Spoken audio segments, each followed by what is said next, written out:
여러분의 구독, 좋아요는 진심으로 영상 제작에 큰 힘이 됩니다. 오랜만에 영상으로 인사드리네요. 그쵸? 많은 분들의 응원과 격려 덕분에 무사히 현지에 도착했고 이것저것 챙기느라 아직 정신이 없는 것 같습니다. 어, 다행히도 집을 오늘 막 구하긴 했는데 입주가 7월 중순이라 아는 형님네 집에서 신세를 많이 지고 있는 상황입니다. 그래서 아직 분위기도 어수선하고 목소리 톤이 다소 부자연스럽더라도 양해 부탁드리겠습니다. 많이 기다리시는 구독자님들 위해서라도 더 늦지 않게 이번 주는 방송을 해야 할 것 같아서 열악한 환경에서도 이렇게 마이크를 켰습니다. 네, 그럼 103화죠? 103화 리뷰 시작하겠습니다. 먼저 영숙님, 어, 최근 자작 댓글 사건도 있고 해서 좀 시끄러웠죠? 제 개인적인 생각을 잠시 말씀드리면, 그 행동 자체만 놓고 보면요. 여러 다수의 리뷰어들이 그렇게까지 인성적으로 비난할 만큼, 그리고 마녀 사냥할 정도의 행동은 아니다. 영숙님은 보면요. 그냥 다만 많은 사람들로부터 유독 관심을 많이 받고 싶어 하고, 또 관심을 받음으로써 스스로가 살아있구나라고 생각하는 그런 경향이 특히 심한 사람이 아닌가 하는 생각이 들더라고요. 왜 우리 주변에도 보면 관종기가 있는 사람들 꼭 한두 명씩은 다들 있잖아요. 그죠? 그 중에서도 영숙님 같은 경우는 살아온 본인의 환경과 그리고 주변 대인 관계 속에서 스스로에 대한 자존감이 그렇게 많이 높지 않을지도 모릅니다. 스스로는 아니다. 난 콧대가 높다. 내 정도 되면 적어도 또는 너네가 답답하면 나한테 대시해라 라고 생각할지 모르겠지만 내면에 있는 본인의 모습을 들여다보면 오히려 그 반대일 거라 봅니다. 제가 첫인상 성향 분석할 때 영숙님을 보면서 공대 이야기를 잠시 했었는데요. 공대 출신 여성이라면 아마 다들 잘 알 겁니다. 대부분 동기나 선배들로부터 수없이 들어온 그 뻔한 레파토리. 그 중 하나가 바로 군대 무용담인데요. 그래서 1학년 때까지만 해도 군대 제대하고 막 복학한 과 선배들이 다가와서는 음, 마치 그 영철님이 가오잡고 자, 내 말 한번 들어봐 하는 거 그런 것처럼요. 자, 이해되시죠, 여러분? 그때까지만 해도 우리 순진한 공대 1학년 여아구님들은 눈빛 초롱초롱, 귀 쫑긋쫑긋, 무한 반복, 고개 끄덕끄덕. 뭐 그냥 선배님들 얘기가 무슨 6.25 전쟁 때 혼자 전장을 누비고 다닌 참용사를 우러러 보는 것 마냥 신기하기도 하고 반 존경의 눈빛으로 보는 거죠. 아니, 좀 더 솔직히 말하면 그런 척 하는 거죠.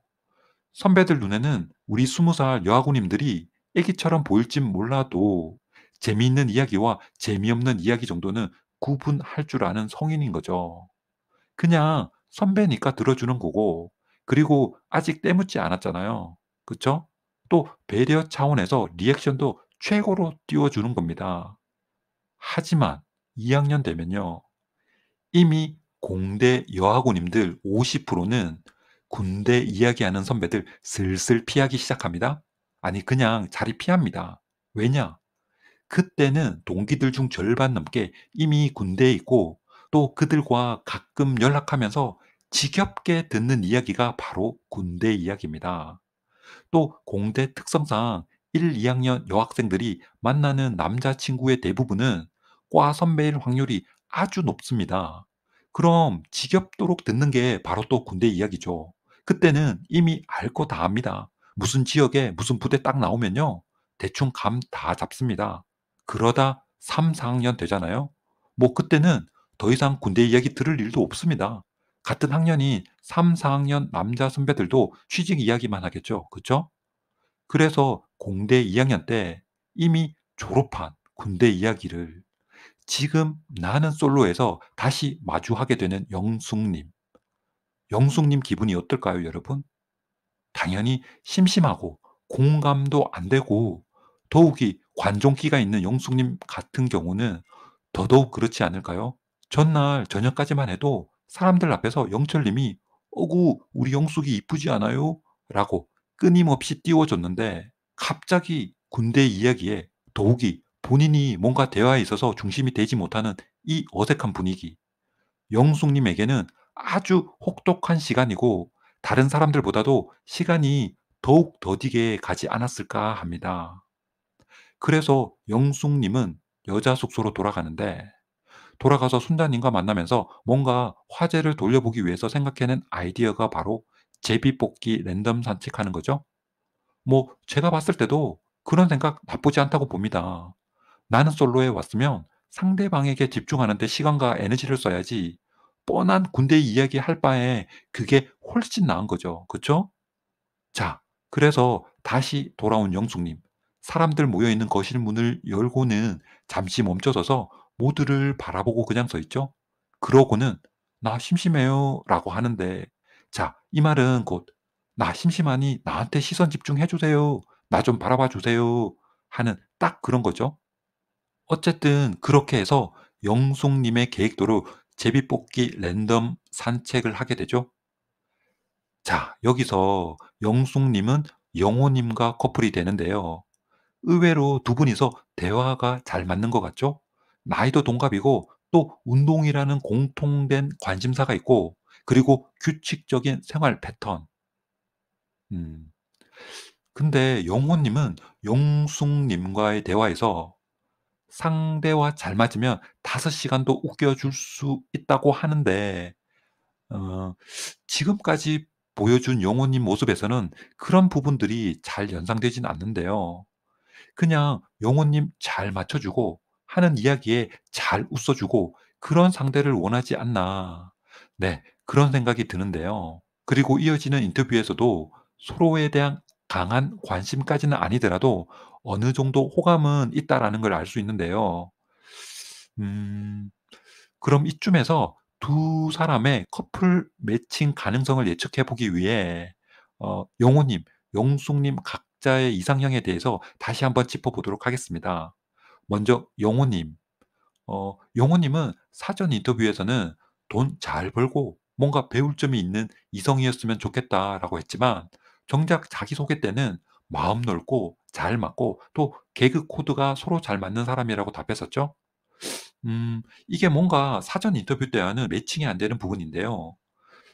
처음에는 '왜 앞뒤가 다른 말을 하나.'라는 생각을 들긴 했는데요. 가만 생각해 보니 두 가지 모두 용호님이 말하는 이상형이 아닌가라는 생각이 들더라고요. 즉 쉽게 풀어서 말해 보면요. 외적으로는 사회적으로 성공한 위치에 있고 또 내적으로는 본인이 이야기할 때 재미없더라도 인내심 있게 잘 웃어 주고 또 잘 맞춰 주고 하는 그런 연상을 원한다라는 거죠. 음. 머릿속으로 한번 그려 볼까요? 어 나이 많은 세련된 연상의 누나가 연하의 연인이 하는 이야기에 사랑스러운 눈빛으로 까르르르 웃어 주는 그런 거죠. 자, 그럼 영숙 님이 '이런 영호 님의 이상형에 부합될 수 있나?'라고 보면요. 어 전 그렇지 않을 확률이 훨씬 높다고 예측하는데요. 물론 운동 좋아하고 또 영호님이 스스로 "말 많은 스타일이다."라고 하니 영숙님과 데이트할 때 아마 '영철님보다는 케미는 더 있지 않나.'라고 봅니다. 영철님 보면요. 가오는 엄청 잡는 것 같은데 재미있지는 않잖아요. 그쵸?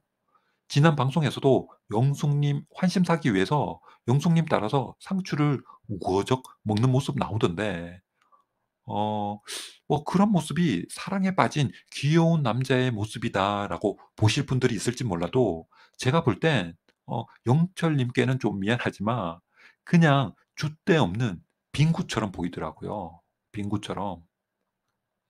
아무튼 영호 님, 영숙 님 이야기로 다시 돌아가면 두 사람의 케미 '과연 오래 갈까?'라고 한번 생각해 보면요.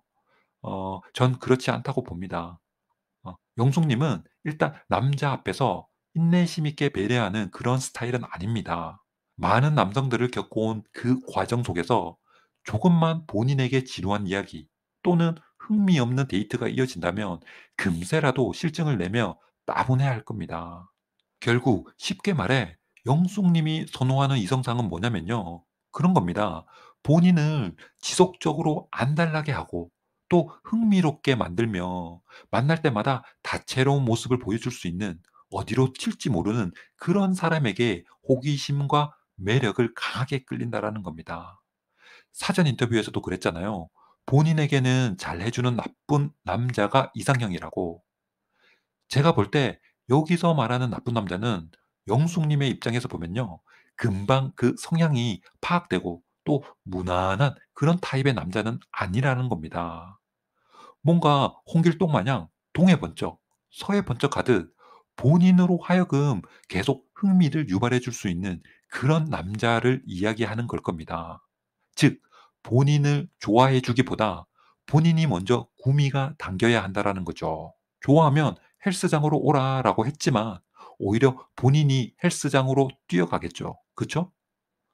암튼 제비뽑기 랜덤 산책 후 인터뷰에서 영숙님이 영호님에 대해 말하길 어, 영철님과 마찬가지로 성향이 둥글둥글하고 그냥 무난한 그런 스타일이다.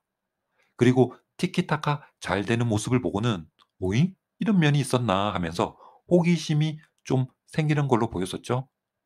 어, 이런 영호님의 모습들 영숙님의 이상형으로 보면요. 반은 부합되는 듯 보이고 반은 아닌 듯 하죠. 하지만 그 티키타카 잘 맞다고 하는 그 부분 과연 솔로 나라가 끝나고 나서도 잘 유지가 될까요? 전 글쎄라는 물음표가 먼저 생기는데 여러분들은 어떤가요? 자, 그리고 영숙님, 데미의 하이라이트를 장식하죠?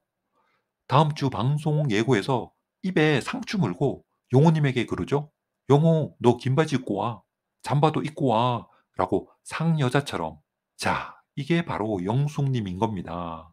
본인으로 하여금 구미를 당기게 하고 또 스스로 호기심 생기게 자극받아야지 그 본연의 모습이 나오지. 영철님처럼 마냥 순둥이 같이 헤헤 하면서 다가간다고 영숙님이 호감이 생기고 또 좋아라 하지 않는다라는 겁니다. 그때 여러분 영철님 표정 보시면요. 어디 닭 쫓던 게 지붕 쳐다보는 듯한 멍한 표정 짓고 있죠? 음. 그리고 영숙님, 입에 또 상추 물고 있던데요. 주변에서 누가 영숙님에게 입에 상추 물고 있는 모습이 귀엽다라고 했는지 아님 그런 말을 자주 들었는지 몰라도 왜 자꾸 상추를 물고 있나요? 영숙님 나이가 내일 모레 30 중반인데 아직도 저런 행동이 상대 이성에게 먹힌다라고 생각하는 그 마인드가 여전히 스스로 인기가 많았다고 하던 그 대학교 공대녀 시절에 여전히 머물러 있는 거 아닌가 하는 그런 생각이 들게 되더라고요. 자, 그럼 1부 영상은 여기서 마무리하겠습니다. 제 목소리 톤이 조금 낮더라도 이해해 주시고 오늘도 좋은 하루 보내세요. 감사합니다.